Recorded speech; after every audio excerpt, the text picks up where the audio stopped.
One. So, we're talking about a limited liability company. This is another company form. This is the newest form in America. I think it's only been around since the mid-1980s. Therefore, it's fairly expensive to form in relation to a sole proprietorship or a general partnership. C Corps, interestingly, are also more expensive to form. Probably the single standout thing of an LLC is it has a hybrid structure. It gives you the liability protection that a corporation would give you, but it gives you the ease of management and execution of the company itself that a general partnership would give you. I think that's why they were originally created, was they don't have the same requirements as a corporation in terms of governance rules and requirements.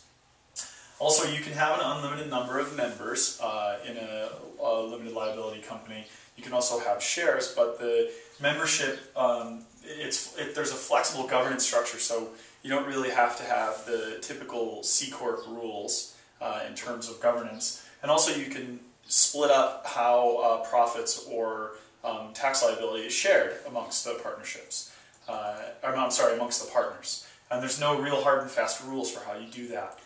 Partially, that's why they're more expensive to form, because there's no template, if you will, of how to form these things. So whenever you do form them, there is an operating agreement that you have to build, that you can really build any way you want.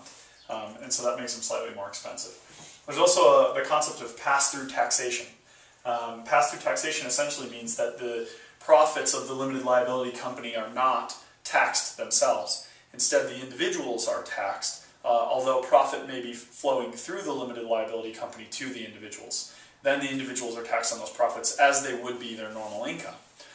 So often, what this means is that limited liability companies are used to take losses, to pass through losses to people, so that if they have profits in another business that they own, or another limited liability company that they own, losses may offset those gains. So often in the startup environment, when you're losing a lot of money, a limited liability company can be used to generate losses for someone that has profits somewhere else.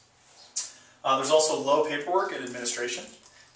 There really isn't a lot of required paperwork inside of limited liability companies. But importantly, if you're going to go do venture financing, this almost always requires a conversion to a C Corp. In fact, even before venture financing, sometimes seed funds or sophisticated angel investors may demand a conversion to a C Corp.